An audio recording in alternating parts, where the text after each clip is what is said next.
All right, guys, welcome to the Onelife Podcast. My guest today is Jessica. Thank you for being here. Thank you. She's the owner-operator of Self-Made Training Facility here in Las Vegas. If you haven't checked it out, it is an amazing gym. It is huge. A lot of my guests have come from that gym. One of the best things I can say about that gym is the environment you've created. It's friendly, there's culture, the trainers are amazing, the clients are amazing. It's just a place that you want to be. So honestly, amazing work on that. Thank you. And I kind of want to touch on that first. How did you build such a good culture in that gym? Oh man, it's taken me 5 years. Lots of trial and losses, probably maybe more losses than triumphs, especially in the beginning. But that was always my major goal is I wanted not just a training facility. I wanted a place where people can walk in and just feel at home. Like you're at home with your family. You walk in, everyone knows each other. Everyone is saying hi and patting you on the back for a good job. Which you don't really get these days, right? Especially at the commercial gyms. I go to EOS because it's close. But yeah, nobody talks to anybody. Nope. Everybody's just in their zone and doing their own thing. Or hat on, earphones on, head down. Yep. Yeah, it's not a place to go make new friends or be social. Right. So I mean, there's nothing wrong with not being social and training, but I love what you're saying. And when I train there twice a week with Jerome, and I love being there. Yeah. It's just a cool vibe. It is. It's you walk in and the vibe just immediately attracts you and you just feel alive. I feel like when you walk in, you're like, oh, I love this. I like that. I had Ed from Dig This. So he runs where you drive the bulldozers, excavators. And he said any skill can be taught, but the personality, the patience, the integrity, you can't teach that. So I think he would go through 100 people to find one staff member. Yeah. And that's to teach people how to drive bulldozers and excavators for fun in reverse. So your culture and his culture kind of remind me of each other. It's an amazing place to be. Everybody's super friendly. You want to be out there, and I feel the same presence in your gym. Thank you. Yeah, we worked really hard. I mean, I have an amazing team underneath me. I can't say I do it all by myself, but we've really developed that culture of family. And that's what we like to call ourselves is, we're a self-made family. What do you do outside of working to create that culture? You guys get together? Are you guys friends? You guys hang out? Like the trainers? We do as a facility. Well, we do like family luncheons once a month. Okay, so that's cool. Whether we have information to share, like do it a meeting style, or if we, nothing big is going on, we just still have lunch for everybody. So everyone gets together, talk shop, what's going on with them or whatnot. Is that good for like feedback and hearing what's going on? And yeah, because we like to, I'm not successful unless my trainers are successful. So 100%. To get their feedback on how their business is going and what's going on with their clients is really important for me to keep the facility successful. Do you feel like the more culture, the more family, the more they feel open to talk about? Yeah. Yes, absolutely. Yeah, because it's hard, right? Right. And we have 45 plus trainers in there. Yeah, which is everyone amazing. Has a different personality or a different way of running their business. And a different skill set, right? Exactly. Boxers, Muay Thai, yep. And that's definitely what makes us unique in Vegas and makes us stand out is because of that. Everybody is certified in so many different realms of fitness that when clients are looking for a trainer, they're bound to find one that fits what they're looking for in their fitness journey in our facility. Yeah, I go there for Muay Thai. Right. Some people go for boxing, some people go to become a bodybuilder. Right, or just lose weight. Like or just the it goes booty down to the camp. basic. Yeah, just to get a booty. Yeah, right. Yeah, it's one thing. And if you haven't been, the place is enormous. How many square feet is that? We're 18,000 square feet. It's huge. It's literally a warehouse. We are one of the biggest. Yeah. Is that, okay, so you're married. Yes. But you decided, hey, I'm going to take this on myself. Yes. I'm going to, like 5 years ago, I'm going to become an owner-operator, buy into a franchise, and just run this big-ass gym by myself. Right. Well, I can't take all the credit for diving into it on my own. I originally did have a partner. He was my personal trainer for like 4 years prior to the franchise started opening up. Okay. we got along great. I followed around from gym to gym, and he finally landed in a self-made, the first one that ever opened. And I just walked in. It was in Marietta, California. Okay. And that facility was only like 3,000 square feet. Oh, wow. Okay. And I walked in. My son trained there too. And I was just like, the vibe immediately captured me. Gotcha. So they had it from day one. Yep. They had that vibe already originating. And he got together with me and said, hey, we get along really good. I feel like you'd be a great partner with me. Let's do this. My husband said, you know what? You guys, this is your thing. He has his own things going on already. You guys do it. Unfortunately, after a year, he couldn't do the commute anymore because we are both originally from California. Oh, so he was still living there. So I ended up buying him out. Okay. And been running it on my own for 4 years since then. Were you business savvy prior to that? Have you had businesses, success, failures? I had, in my younger years, did like managed retail stores. Which is a good skill. So yeah, I knew all the ins and outs, the background, the bookkeeping and things like that with business already. So it definitely helped me in pursuing this avenue. Had you ever built a business from scratch, though? No. Nope. I was actually in nursing school. Oh, really? I dropped out of nursing school to pursue this. Really? Yeah. What was the thoughts and opinions from family on that? Were they like, oh my God? Originally, it was like, why are you going to Las Vegas? Why aren't you staying in California? That's a good question. And doing this. That's a valid So point, it was right? like, what are you thinking there? Yeah. Like, you have to commute. My family still lives in California, so my main home is still California. What part of Cali? We're in like Temecula area. Where is that? So more southern towards San Diego. Okay, so the nice area. Yeah. So yeah, our headquarters for our facility is actually in Temecula too. So I get to go there when I'm home. Okay. But yeah, they were kind of like, why are you going to Vegas? That just seems What about so the opinion crazy. of dropping out of a secure job for, say, I to think go into a venture? with my family, they're really about passion. Okay. And they can kind of see my passion was kind of deteriorating in nursing school. Even while you're studying and stuff. Yeah, that it Interesting. was a lot going on. I actually feel like a lot of people do that. I feel like a lot of people are studying and realizing, hey, this is probably not for me. But they're so invested and there's so much pressure from the outside and family expectation where they'll see it through. But I think it's like 52% of people have a degree don't end up using it anyway. Right. And you're going to be one of those people. Yep. Absolutely. Like I guess I was just always knew there was something else besides being behind the book and studying, and my heart was just not completely in it. And I'm really about following your passions. I didn't land that until I was already in my 40s. So, I always like tell my kids, don't be afraid that you're 18 and don't know what you want to do with your life. Like there's no guarantee that what you decide right now is what it's going to be. And it can change. Yes, exactly. Gary Vee talks about that all the time. Like, I'm always figuring it out. Yeah. It's always evolving. Exactly. I love what I do for a living, but now I find myself it's resonating to this stuff. I love this stuff. Yep. That's the beauty of being an entrepreneur, is that you don't have to land on one specific thing forever. You can change it up. You can move around and especially when you're self-educating, you're reading, you're growing. You're always evolving, getting new skills. And then if you need a new skill in a certain industry or certain area, you just pick up a book and start diving into that realm. Right. And maybe you're like, oh, well, maybe I want to dive deeper into that realm now. Yeah, exactly, right? Let's see where this one takes Yeah, me. you could be a personal trainer and all of a sudden like, hey, I just want to dive into nutrition. And I want to dive into this type of nutrition. And that's what you end up specializing in. Yep. I always tell my trainers that, it's consistent growth.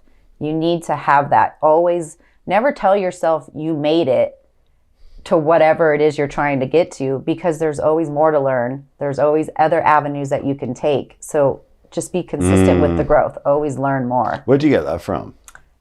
I kind of just learned that from myself of being in business for the 5 years. I was going to say something that I feel like that's something most people don't know. Oh, really? I feel like that is stuff most people like, hey, I'm here and I'm good. I mean, the average American reads less than one book a year, put it that way. The average CEO reads 60 books a year. Right. Where do you want to be? It's right. It's the difference. And that's what I always tell people. Where do you want to be? If you're okay where you're at and you're happy, right. Thumbs up. I mean, that's what I say the same thing. If you're happy where you are, and then that's really the end game also, is being happy and fulfilled with what you're doing. Taking kids to soccer or driving If I'm ATVs the stay-at-home mom, yeah, running the kids around and I'm happy with it, then There's you go nothing for wrong it, with girl. that. Stay that. Be the best stay-at-home mom you can be. But if you're not, and you're telling everybody you're not, and you're taking zero action, reading zero books, that's a whole different story. Exactly. You have to make the change to be the change. Like, you can't just sit there and think it's gonna hop on you and say, okay, today you're changed. You're gonna be a new person. See, this is why I was looking forward to talking to you. So I would say 100% of the people who are sat in that seat, and it's been 64 or so, have said passion. Number one thing. Very successful people loving what they're doing, and it's been passion, passion, passion. Anything I've ever done has been passion first, money has followed. So I 100% agree with what you're saying. Yeah. Okay, so you decided to why self-made in Las Vegas and not Cali? Right. So honestly, we went and we started looking at locations in California, and the prices were insane. Gotcha. And a lot of the locations were already opening up along the Southern California coast, so it was becoming scarce on where we could go. Okay. My husband and I were out here in Vegas for a football tournament with my oldest son, and we were just driving, and he goes, hey, just look up what leases cost out here. So I started looking up buildings, and I was like, holy crap. Went back to my partner and said, you know what? No one has taken the franchise out of state. Let's be that first one to go out of state, and let's move it to Las Vegas. So we sat and decided, hey, let's do it. Interesting. Can someone else bring a franchise to Las Vegas? Is there a certain area that you... They do block out a certain mile, vicinity around how big wherever is that? location is. You know what? I'm not guaranteeingly really sure. Okay. Yeah, I was just wondering. But they're not going to just like dump someone a couple miles away. No. Okay. Absolutely not. The best interest is in the owner. Right. They want every facility to be successful. And if you start dumping them on top of each other, they're all going to fail. The rates are going to go down. How does the franchise itself work? So, it's like, I don't know if most people know how franchises work, but you buy in to a franchise to you pay obtain the to name. buy a certain amount of money to obtain the name and to learn the policies and procedures of the franchise.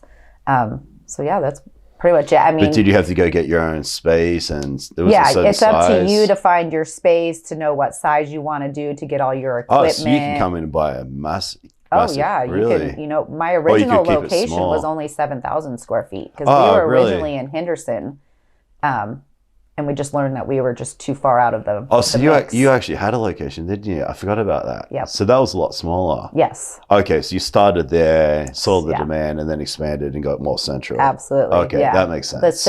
Being centralized was the main, the big key focus thing. for us. Yeah. Yeah, and that's why it's really close to everywhere. It's close to the freeway. It's it's pretty much mapped out to where if you're in Summerlin, it's 15 minutes. If you're in North Vegas, it's 15 minutes. If you're in Henderson, it's 15 minutes. So it's kind of like we're right in the middle of it all. Yeah, if you're in Centennial, Aliante, but you work in town, you're still close because your job's going to be close to it. Yeah, okay, that makes sense. Okay, so you buy into the franchise. Is there a certain amount of time that you've got, or is it just an ongoing thing? You have to be moving within the 6 months. Of signing into the franchise. As far as, have you got to renew it every year? Oh, yes, every 7 years. Okay, yeah, that's us. Okay, yeah. And so you're locked in. Okay. Yep. And then you could potentially, can you open a second one, or would you expand Okay, so you can. Absolutely can. Gotcha. Yeah. So you could just dominate Las Vegas with self-made eventually. We really could. I like it. Sorry. All right. What is the procedure as far as like hiring trainers? What are you looking for? Is it a personality thing, like I was explaining with Dig This, or? Well, as you know, because of our culture, it definitely is a personality thing. That when we meet trainers, they go through multiple interview processes. They'll meet with like my lead trainer manager. Who's that? Heather. Oh, it is Heather. Yeah. Love Heather. She's amazing. Yeah, right? I love her amazing. too. She's my right-hand girl. She's got it handled. Yeah, she's amazing. So we do the we like to do tours at the facility because it really is becoming a partnership. It's not like I'm hiring you, because all my trainers are independent contractors. So it's a partnership. So we just want to make sure that we're going to mesh well with them and they're going to blend well with our culture. Obviously, we do want to make sure they're certified and they have a great training record as a personal trainer also. We don't want someone that doesn't know what they're doing that could harm clients or whatnot. So there is that procedure too. They all have to be insured, and we go through their timeline of what they've done as a personal trainer also. Gotcha. Yeah, there's no like arrogance or cockiness. Egos are left out the door. Yeah. I mean, you got like, say, Ricky, good looking guy, amazing shape, most humble guy ever. You got some pretty girls, amazing shape, and they're just the sweetest girls. That's rare. It is rare. It's so rare. Especially to have them all in one spot. Yeah, and then they get along and they're constantly encouraging each other. They're always doing stuff together. And then they're encouraging their clients. It's pretty cool. The best thing is when a client walks in the door and you watch them talk to multiple trainers, say hi. Again, it's the family, family atmosphere. I walk in, I'm like, yep. I'm only there 2 days a week. Everybody knows everybody, right? That's pretty insane. It's like that old show Cheers or whatnot. Yeah, everybody knows my name. Yeah, like that's how I feel our facility is. I like that. When so I personal training for 8 years. I was paying like $200 a week rent, blah blah blah. When someone starts, do you do like a scaling type thing with the rent? How does that work? Yeah. So we actually do like where they get a 50% off their first month. Okay. That way we can get them in the game, get them in there. We do videography for them and do like announcement reels and photo shoots with them. So we can give them marketing tools branding and start branding them. Oh, that's cool. Yeah. So we like to do that in their first month so we can gain traction for them and their business within the facility. And then next month we'll go to like their full price. Do you ever take on a fresh trainer with no experience? Yep. Or you take, okay. So we actually have the courses through our facility to get your CPT, so get your certified personal training certificate.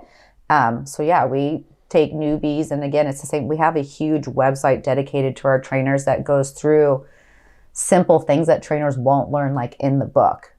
So how to gain clients, how to retain the clients. Okay. Those things you don't learn, how to do the consultation. You don't learn that in the book when you're getting your CPT. So there's a lot of stuff that they don't know yet stepping in if they're, new to the training world. Gotcha. Yeah. So when I first started personal training, I was 21 and not realizing, hey, I love training, but not realizing training is not training someone. It's running a business.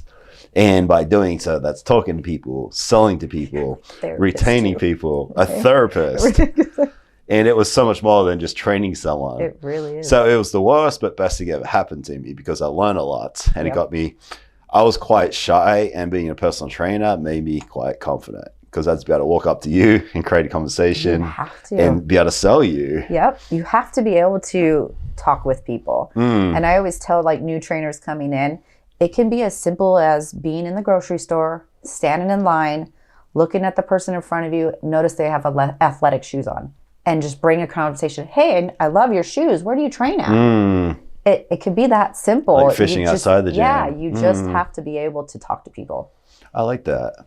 Yeah, it was, it did wonders for me as far as my confidence. Because I was very, very shy. Like, it's very hard to believe that I was shy. I don't see that now. I was so shy. I would struggle calling people, and I would struggle a lot of things. But the personal training thing was the best thing I ever did for me.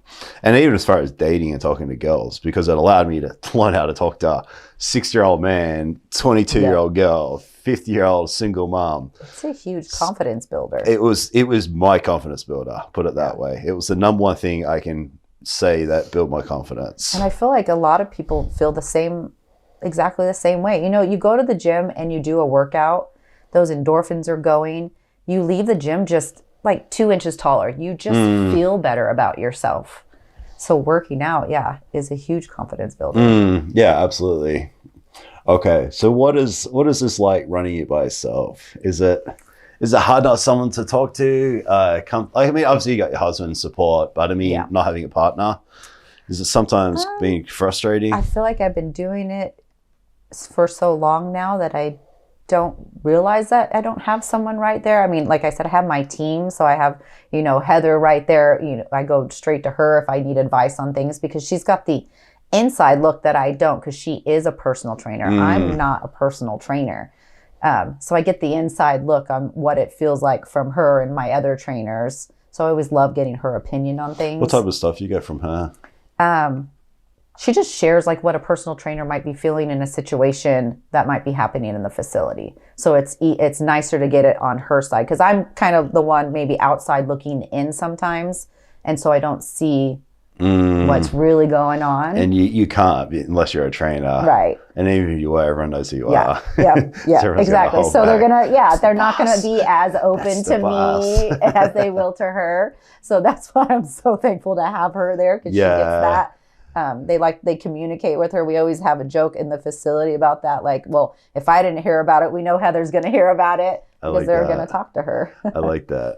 What has been some of the struggles like when you first started?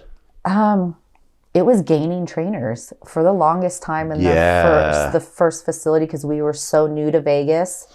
Nobody knew who we were. And or just what to be we clear, were about. right? You only train in there with a trainer, correct? Yes. You can't go in and train by It's yourself. all private personal training. Yeah. Can somebody who is training with a trainer go in and train by himself outside that session? No. So it's just got to be with a trainer. Yes. Okay. So by doing so, you had to have clients. You had to have trainers to get clients. Right. Well, and the trainers, because we help everything in the background to help trainers get clients, but we don't have memberships. We don't have like that bank of clients that corporate gyms would have to give to their trainers. So trainers are ultimately in charge of their own clientele. Yeah, or even like all my clients came from walking around the gym talking to people. Right. You don't have We don't have that. If you did, you approach someone else's client. Right. So how did you do that? How did you get your trainers? How did you build that awareness? It took years. I was down at one point to like 8 trainers, barely surviving in the facility. I think the huge turning point for us was moving locations. Oh, was it really? Moving to that centralized location because when we were in Henderson, a lot of the potential trainers coming in would always say the same thing. My clients aren't going to drive all the way over here from Summerlin because now that's a 40-minute drive. Yeah, nor do the trainers and want to either. there's traffic. So yeah, it was a big hindering being so far out there. So once we moved centralized, it was like, oh. But wasn't that scary to be in a place where it's okay and that we're just gonna how many times bigger was it? Like, so we went from 7,000 to 18,000. Yeah, I mean, we're literally gonna over double size this place and hope that we get more trainers to pay the bills. Work out. All your expenses doubled at least. I threw it all in. Did and you really? Said, hey, like I'm gonna give it this shot. This is the only shot I got left on this. Otherwise, I was coming to the point where I was feeling like I was going to have to shut down because I was not making it. And I just said, you know what? I gotta do this. I gotta give my all. We made it through COVID, which was a huge thing for us. So, a lot of gyms failed during that time. How'd you make it through COVID? What benefited us is that we're private. Okay. So the city told us, just lock your doors. When your appointments come, open your doors. So we didn't have that influx of just people coming in and out when they wanted. So you won't have hundreds of people. You're just having okay. So we just, narrowed it down on how many people can train at a time. Very interesting. Did all the precautions that we had to do during COVID time and pushed through. Did you have like, when you were struggling a bit, did you have like self-doubting beliefs? Yeah. Like oh my God, why did I do this? It's stupid. So many moments of tears and just racking my brain going, what am I doing? Why am I doing it? I mean, when we first moved into the new location, someone came and caught us on fire, took out all my electricity. What happened? So they ended up getting caught and arrested, but they came and stole all my copper wiring. So they caught my electrical box outside my building on fire, which put down any cameras, everything went down. And then they came back. It was like a month-long process. They kept coming back and then they stole all the wire going to the main lines, all the copper wiring. Really? Yeah. So we were running on a generator for 4 or 5 months. Oh, really? Just to stay open. Oh, wow. So like during that time, I'm like, okay, I finally moved into this beautiful building, you know, put everything in, and then this happened to me. I was like, you know, God, what else are you gonna throw at me? I was it's like, is this a sign or? Yeah. But You... again, it's like the perseverance. Perseverance. Yes, that one is. I can't give up. I'm not gonna let them. You know, after I just decided I'm going to throw all in, I can't let some outside like that take me down now. So I was just like, you know what, mother chuckers. How'd you get I'm bringing you. How'd you get that mindset to just persist? Is it just, you don't like to give up? You know what? I'm not even sure where it came from in me, but I'm super glad I have it and I possess it. You know, like that entrepreneurial spirit. Yeah. Right? You know, my mom growing up was kind of that way. Like she was always learning more and becoming more. And I just watched her do that and watch her succeed. And I feel like maybe that's where I got, I'm not giving up. I'm just going to keep pushing because at the end, there's going to be something beautiful. I know it. That's really cool. Was it crazy just having 8 trainers in that size place when you first? Must have felt pretty empty in there. Yeah, it was. It feels empty in there sometimes when there's sad. 20 trainers because it's so big. Because it's so big, it was pretty sad. It was hard. It was definitely hard. You know, like I said, you're going through your mind, going, what am I doing? Is this really going to happen for me? Are we really going to get out of this hole, and can I see the light on the end of the tunnel here? I love the fact you jumped in like screw it, we're gonna do it properly. Yeah, just to be brave enough to do that, or crazy enough to do it. I feel like it's crazy. It's on the line there. It's a bit of balance of both. When you got the big facility, I'm guessing you didn't have the boxing, the Muay Thai, you didn't have the different sections from day one? I had boxing already because I had that in my old facility. So that you had came a ring. over. Did you have a ring up? I had the ring, yes. Okay. I didn't have like the Muay Thai, the octagon. We didn't have that over there. And we've added, you know, obviously more pieces of equipment because we were so much smaller over there. The turf was the biggest thing for us. In our old facility, it was like a 50 by 10 turf, and everyone was always on it. It was like the red carpet of the gym.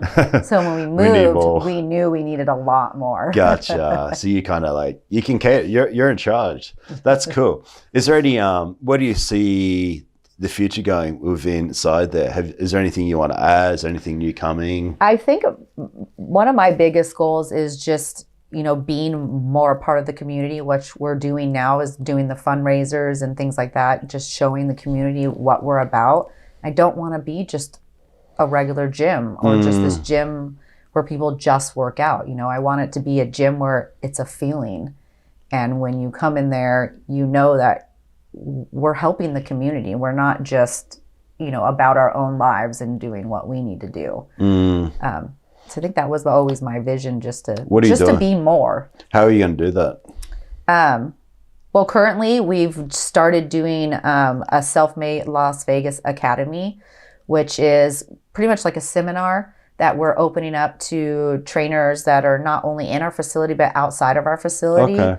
Where we're just teaching, you know, simple things about personal training. You know, we'll go through like consultations. You grab 2 of our trainers that are, you know, top notch at consultations. They'll head up the seminar and share it with the other trainers. Is that Ricky and Heather? Is that what? Yeah, they're going to be our next ones. Yeah. Okay, hosting. I think I'm filming that. Okay. Oh, awesome. Okay, so I love the fact you're inviting people from outside of because that's smart. Yeah, we want people to know what we're about and see, because so many people from the outside, because we're a private training facility, don't really know what goes on inside. Yeah, you drive past it, you have no idea what it's like, and how do you change that? Yeah. I mean, social media is one of them. Social media is one of them, but doing this, inviting people in, doing the fundraisers where it's open gym, anybody can come and see what we're about. And, you know, while you're in there, you get to meet our trainers and, you know, who knows what comes from that. How many trainers can you, I guess, have like? Ultimately, because of our size, we're looking at probably 50, maybe to 55. Okay. We're at 45 currently. So pretty close. Yeah, but as you know, when you come in, is it ever crowded? Never. Right? I mean, I haven't been. They're all not there at the same time. Yeah, I haven't been there at night, but no, I've never seen more than 6 or 7 trainers there at a time. Yeah. And for like that size, it's a lot of space. Right? Exactly. Yeah, that's interesting. Okay. Everyone has just such different schedules. So, all 45 of the trainers are never there at one time. So it's all sporadic throughout the day. That's crazy. There's 45 trainers that come through that. Yeah, when I think about it, I see the same faces, but also go similar times. Yep. Yeah, that's very interesting. Right? Everyone is very shocked when they hear that because they're like, but I only see the same like 10. I'm like, well, yeah, if you come at the same times every day, you're going to see the same. I mean, we're 24-hour access. So we have trainers that come in at like 2 in the morning with clients. Really? Vegas hours. I was going to say, especially Vegas. So different. Industry workers. That's interesting. Yeah, if you're an industry worker and your client that's the perfect setup. Yep. Yeah. So you've got like bodybuilders, you've got like fitness, you've got boxing, you've got Muay Thai. What other trainers have you got in there? So we have lots of functional training, corrective training. That's like Harry style, right? Harry does like the functional stuff. Yeah, corrective training is like Andrew does a lot of corrective training. I think I know Andrew, there's just... Is it like rehab type stuff? We do actually have a rehab within our facility. So we have Limitless therapy services. They're within our facility. So they do like preventative or recovery issues that maybe clients or trainers have. Do they have a room or something? Yeah, they have like a little room in the back. Jeff masseuses in there too? Yep, they do the same. They do all that. So they do like massaging, dry needling, cupping, stretching, all that. I know that's always a good moneymaker, having like the massages and stuff in there because the clientele is already there and it's just a little bit extra rent that comes in. It's so smart, I guess, on our end to have them in-house because, I don't know how many clients of yours got hurt and like went to the doctor. And what does the doctor do? Give them pills or tell them don't train anymore. So we save that, send them to, the therapy services. Most of it can be worked out by a massage or, something simple. Or if one arm's not there anymore, you can still work it. Like it's, There's ways to figure it out.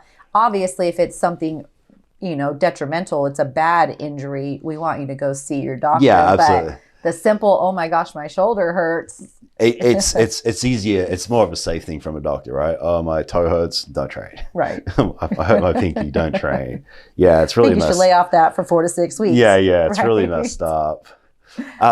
As far as like hassles with trainers and bad experiences, have you had any you can share or anything, or more? What have you learned from?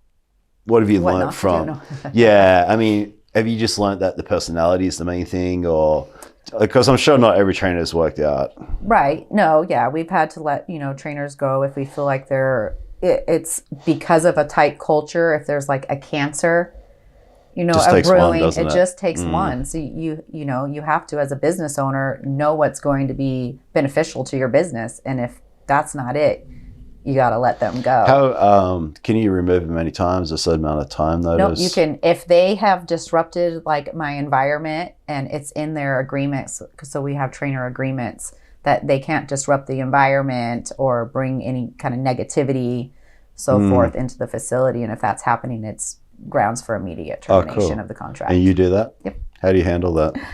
Very nervously, honestly. I was going to say, you're such a nice lady. I know, it's so hard, but as a business owner, you have to put your foot down. I've worked too hard for my business to get where it is now that I'm not going to let one trainer come in and destroy that for me. So then I put that mindset in, like, listen here, I've done this for too long and worked too hard to let you ruin it. And someone stole my wire. So yeah, that other side comes out really quick. I like that. What about, as far as like so far, what have been some of the most rewarding things like for you personally? I absolutely love watching the transformations, and people just, I watch them, clients come in their beginning of their journey, and, again, it's that confidence thing, not having that confidence when they walk in the door. Head down. Not smiling, not really talking to anyone. And then within a month, 6 weeks, you can just, the heads up, the smiles on, and I'm just like, that's so gratifying to be able to be a witness to that, and to hundreds of them. Like I get to see it all day long, all the time. Yeah, absolutely. And one thing I say, like this podcast, is I've made 60 or so new friends. Yep. New relationships, new connections, new friends, and you're doing that as well. It's networking without sometimes even having to leave the facility, because I can meet so many people in so many different realms of business right there that I'm like, oh wow, look at me. Easy. Do you so I'm the type of person, I'm always like, that next goal. Do you ever stop and reflect and pat yourself in the back? And I do not.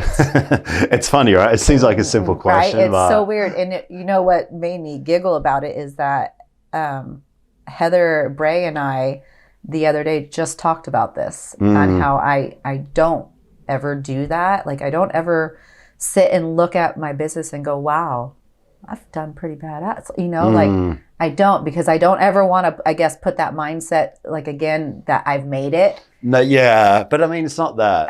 I know I need to take the time sometimes and be like, good job, girl. Like, you're doing great. I don't know what it is that I feel nervous about doing that, because I feel like the moment that I said, say, wow, you're doing a great job, pat on the back, that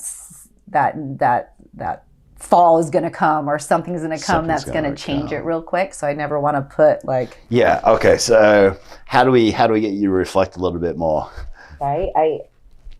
I need to. I don't even know where to begin when it comes down to that. So my business coach is talking to me about celebrating little wins, and that's kind of how because I'm exactly the same. But now I'm like, I think when I hit 50 podcast guests, I'm like, yeah, and I made a little video, and I was like, yeah, I'm proud of myself. Yeah. So, I mean, it doesn't need to be anything dramatic. Right. But just some type of little reflection and some little like thumbs up. And I probably get it. Like, I think when we hit 45 trainers, I like looked around and tears came out of my eyes, and I was just like, holy shit, like, girl. It's crazy, right? 8. And you're at 45 now, like. Yeah. So I guess that's like my way of doing like a little sneaky like one. A little, like, oh, you're so good. That's funny. What's as far as self-made, what's the future? What's the goals?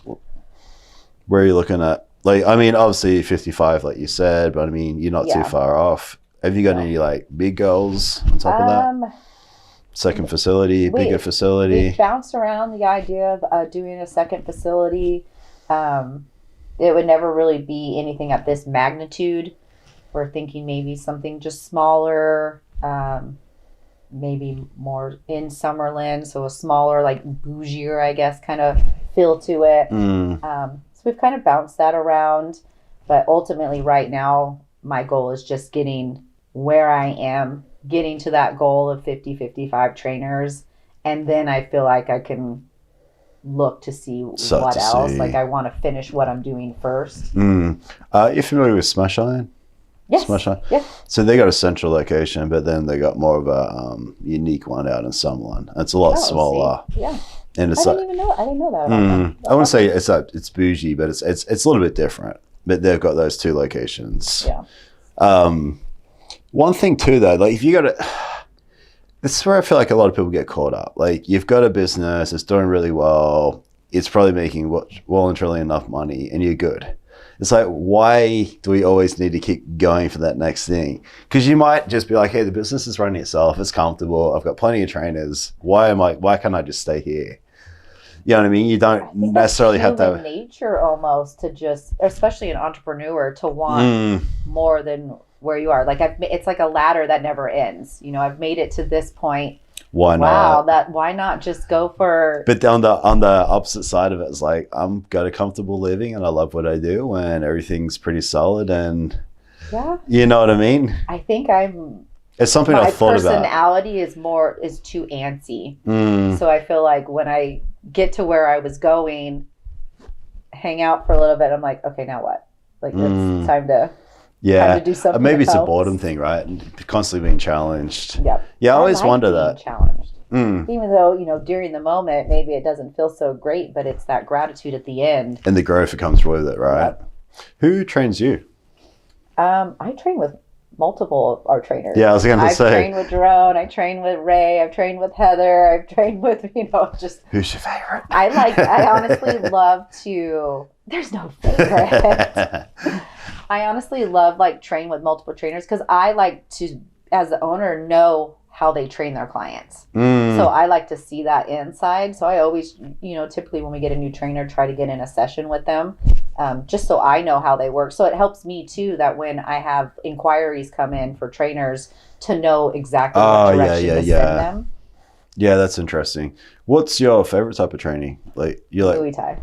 Oh, is it really? Yes. You go. Yeah. Really? I love that. Yeah. Yeah, I love that aggression. That aggression. Yeah. It's I love jiu-jitsu and boxing, but I just love kicking the crap out of stuff. A typical every day, I do strength training. Okay, just like weights and but when I'm do you do that consistently, the Muay Thai? Yeah, pretty much. Do you do Jerome or? No, I typically am with Ray. I haven't met Ray. Okay. Ray was our resident Muay Thai before Jerome and Anthony came in. So now we have multiple trainers that do the same thing. Yeah. He keeps trying to get me to train with him. I'm kind of scared to train with you. Have you seen him kick the pants with Jerome? Oh my God. Can you hear it through the whole facility? Yeah. Yeah, I think Ray came up to us and can you just be quiet for a second? They're trying to run a meeting and he's training. And it was just whiffing the crap out of everything. Yeah. Do you, as far as you personally, you self-educate, you read, what type of stuff you're reading, how often you're doing it? I do read. I'm not an avid always reading. I'm more of a podcast girl. Okay. I listen because I do the drive, from Cali to here. I throw my podcasts on and I enjoy driving for that reason. Sell it's away. I got a 20-minute drive. That's 20 minutes I can listen to an audiobook or a podcast. Yeah. What type of podcast you listen to? I listen to Jay Shetty a lot, motivational health, and then I listen to Andy Friselis, of course, badass businessman. So those are usually my two that I bounce back and forth. Yeah, you don't necessarily need a lot, right? It's especially when you find someone good. Yeah. Have you got any favorite business books? Anything you recommend? Anything you've read?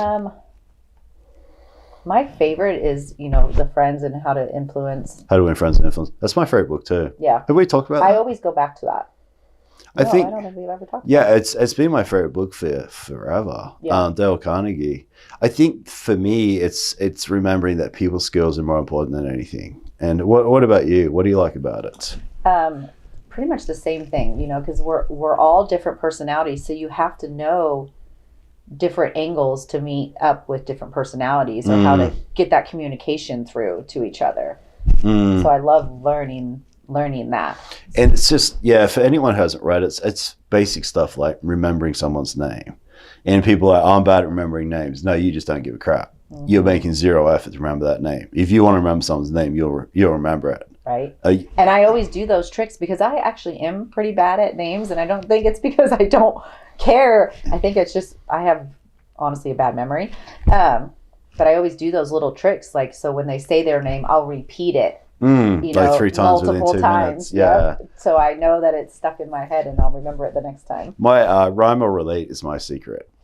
Okay. So if I meet you, I'll think of someone with the same name, or I'll rhyme it with something weird. Jessica, Fessica, Messica. Really? And I was like, why the hell am I saying Messica? And I was like, oh, Jessica. And that's how I do it. Oh, so rhyme or relate is my kind of trick. Okay. Worst case scenario, I'll put in my notes on my phone. Just write it down. But that's what I mean about as far as making that effort. Yep. Another favorite thing from that book is don't criticize, condemn, or complain. It's probably one of the most powerful things that's come out of that book. Yeah. And I can honestly say don't criticize, condemn, or complain, nor have I for years. And my life has got a lot better and a lot more positive. Right. I don't do it to other people. I mean, I will admit I still criticize myself, complain to myself. But that's different. Right. But I don't. You shouldn't be doing that either. But at least you're not hurting someone else. Yeah, I'm not putting it out. My whole thing has always been to influence and make people happy. I've always wanted, to put a smile on someone's face. So why would I, criticize anything? It's that, or, we obviously, as a business owner, I do have to have those conversations sometimes with something negative that maybe a trainer did, but I've always learned to do the sandwich, the positive, the negative, the positive, because there's always going to be more positives out of someone. hopefully, than there is any Yeah, negatives. absolutely. So you want to reiterate that to them so they're not feeling so bad about maybe that one negative thing that you do need to discuss with them. And that goes back to all the people skills, right? Mm-hmm. Being how to communicate someone, good, bad stuff. It's so important. I've read that book over 50 times, I would say. I love that book. I always go back to it. Yeah. As far as actually two things. So powerhouse female entrepreneur. What do you tell other females out there who kind of like suppressing themselves because they're a female? It's harder for us, da da da. You know what I mean? That I think we make it harder on ourselves. The fact you're running that big ass gym by yourself as a female, that's amazing. And I'm not discounting it as a female, but I mean, there's so much pressure that females are held back and they can't do the same. But look what you're doing. Yeah, I honestly have never like embedded that in my head in any way. Nor should you though, right? That men can do it better or anything like that. You shouldn't have to. No, and I really don't do that struggle which is amazing. with myself. So I'm just like, I'm just out there doing what I want to do. And to me, that's the most important thing. And if I'm helping people along the way, that's even better for me, How important is that, like providing value for you? It seems like it's at your core. Yeah. Like helping others. Yeah. Yeah. You know what? I think what's crazy is that I look back on my life and try to figure out, where did I develop that always wanting to make sure that other people feel their value and know that, everything isn't always all roses. We do struggle. Social media is like the worst for that because it just, a lot of times it paints this perfect picture that's really not a reality. So I always like women to realize that, you're beautiful the way you are. You don't need to degrade yourself because you see something that you feel like is a vision of perfectness somewhere else. Social is really messing stuff up. It's hard. It really is hard. I'm 43 and I'm so glad I didn't grow up with social. Right? I'm so glad. We have now. Yeah. I would hate to grow up as a 20-year-old now. Yeah. I always tell, like trainers, don't fall in, be you. There's nobody else like you ever out there. Don't fall into that rabbit hole of what everyone says it should be. Make your own path. You can learn from other people, watch what they're doing, but still create your own steps. Make your own path out of what you've learned from them. Don't follow their path. I like that. Yeah. Why are you so, I guess I work with a lot of businesses. I meet a lot of people, and most people's social is really bad. They don't understand it. They don't utilize it. Why do you do it? And where did that come from? I honestly... Because you're not the 20-year-old either. No, I honestly did not really step huge into the social media world until I opened the gym because I had to. I like that. But you did. But you had to, but you actually did it. Yeah. Yeah. So. And I learned, and I always joke too, I'm like, where was the college courses? Like, we need college courses on Instagram nowadays. But then it changes 2 months later. Yeah. How do I know the algorithm? Who figures this thing out? So yeah, it was a lot of trial and error of learning social media. What made you want to do it though? Just because you saw the awareness you could build from it, or yeah. Okay, yep. And it's free. It's a platform to say what you feel, put it out there. If it helps someone, amazing. Do you do the social for who does social for the? So business? No, actually, Bray runs our social media for the gym Actually, now. she mentioned that. Yeah, I just passed that over to her. Yeah, she's done a good job. Yes. Yeah. Actually, we had a conversation when she's on here that she does a good job on herself. Yeah, she really does. Yeah, I'm so thankful. Yeah, it's with my busy, schedule with my boys doing off-road racing and stuff that I can't constantly be, on the phone looking at our social and handling everything. So it was painful. It was one of those things that I had to step down and say, okay, I need help with this. Please. Okay. Yeah. And by doing such a good job, do you touch when you're training your trainers, you talk about social and the social presence, and then you're also leading by example at the same time? Yep. We talk about how important branding is. And, a lot of trainers, I get seasoned trainers that, are in their 60s and know nothing about social media and don't want to do that. But it's just the changing times. It's a great marketing tool. When I was personal training, I was walking around giving out pamphlets and letterboxes. That's how I built my boot camps, and that's how I built my business clients. Cards. I mean, there's not even business cards anymore. It's all like electronic nowadays. I always say if I was a personal trainer these days, I would smash it. with what I do with social and how good I am with social, I'd be dominating that. Because I was literally, oh my God, I didn't have any of these tools when I was personal training. Nope. Any of these tools. Easy, right? Literally like talking to strangers in the supermarket, giving out pamphlets. Yeah. So you did the hard nitty gritty work that, I mean, that's so important because person to person, more personal things to me resonate more than, but just I saw you on social media. Yeah, but I mean, even simply just documenting and not creating, like going back to Gary Vee. If you're a trainer, you're just documenting your day, you're creating presence. But if you're not doing anything, I always say you can have the best product in the world, no one knows about it, no one's going to use it. And that's where social media comes Absolutely. in. Yep. I have one more question for you. You, daily habits, things that you do, what makes you you? Like you obviously exercise, you're consistent on that. Sounds like you're a great mom. Do you have other habits, things you do on a daily basis? Like I don't even. Like I guess I'm getting journaling, vision board, writing down goals. So yeah, I do have like my daily affirmations, like on my mirror. In the bathroom. That I read like every morning. What type of stuff would you put on there? If you don't mind sharing. Just pretty much like, you're beautiful, stay motivated, those kind of what is that? That you're important, you are strong. What does that do for you? Is it just by reading it consciously, subconsciously? I think it's just a daily reminder that, no matter what you're going to hit through your day, remember these points about you. Okay. So that nobody throughout your day can bring you out of that or bring you down. Okay.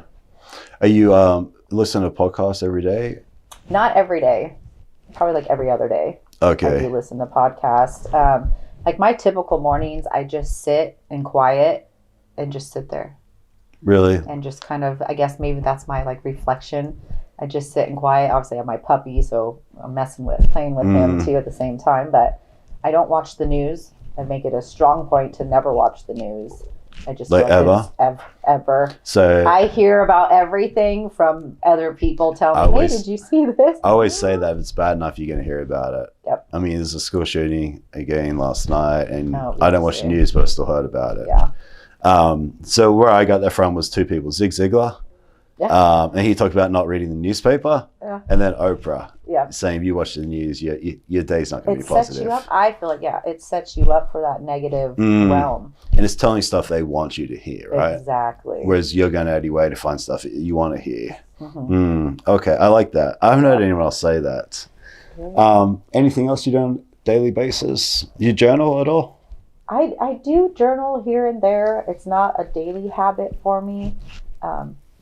I'm honestly definitely not one of those ones that has like these daily rituals. I'm trying to get myself to do more things. But sometimes I wake up and I don't even know how my day's gonna go. But yeah, I really should start doing more. Yeah, and I was just wondering, because some people are like, I do this, and this. No. I'm starting to get better at that. But I've always been like the fly by the seat of your pants girl kind of thing. Like I just, go with my day, and where it's going to lead me, it leads me. Unless I have, something particularly obviously going on. But yeah, I let like the days and the moments just happen for me. Okay. And then before we finish up, what's something that the trainers, myself, may not know about you? If you got some unique skill, can you play an instrument? What's something random that would surprise everybody? Well, something goofy about me. I honestly every day wear 2 different color socks. Oh, on purpose? Do you really? I really do. What? And if my socks have to be the same, I will wear one inside out. Do you really? One regular. Yes. Where does that come from?